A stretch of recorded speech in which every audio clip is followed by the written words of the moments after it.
ক্যালিফোর্নিয়ায় দাবানলের ভয়াবহতা যেন থামছেই না। কমপক্ষে ৬টি বড় দাবানল এখনও নিয়ন্ত্রণের বাইরে। Los Angeles county medical examiner দপ্তরের তথ্যমতে দক্ষিণ ক্যালিফোর্নিয়ায় চলমান দাবানলে মৃতের সংখ্যা বেড়ে ১৬তে পৌঁছেছে।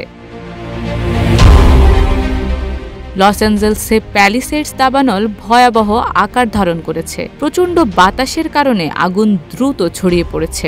ইতোমধ্যে ১,০০০ একর এলাকা এবং প্রায় ১২,০০০ স্থাপনা ধ্বংস হয়ে গেছে। ঘরবাড়ি ছেড়ে যেতে বাধ্য হয়েছেন প্রায় ১,৫৩,০০০ মানুষ।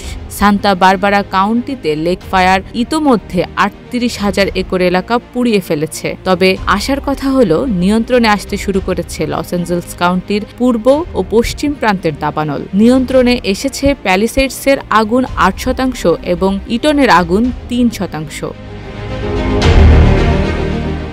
ইতোমধ্যেই গভর্নর গ্যাভিন নিউসম জরুরি অবস্থা ঘোষণা করেছেন এবং ১,৪০০রও বেশি দমকল কর্মীকে মোতায়েন করা হয়েছে। তবে পানি সরবরাহের ঘাটতি দেখা দেয়ায় আগুন নিয়ন্ত্রণে বেশ বেগ পেতে হচ্ছে দমকল বাহিনীর।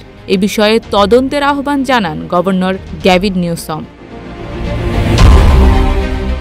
প্রবল বাতাস এবং শুষ্ক আবহাওয়া দাবানলের পরিস্থিতি আরও জটিল করতে পারে বলে সতর্ক করে জাতীয় আবহাওয়া অফিস। বাতাসের গতি ঘন্টায় ৭০ মাইল পর্যন্ত পৌঁছানোর আশঙ্কা করা হচ্ছে। ১,৫৩,০০০ মানুষ বাধ্যতামূলকভাবে এলাকা ছাড়ার পাশাপাশি আরও ১,৬৬,০০০ মানুষকে সতর্ক করা হয়েছে। অর্থনৈতিক ক্ষতির পরিমাণ দাঁড়িয়েছে প্রায় $১৫০ বিলিয়ন কাছাকাছি।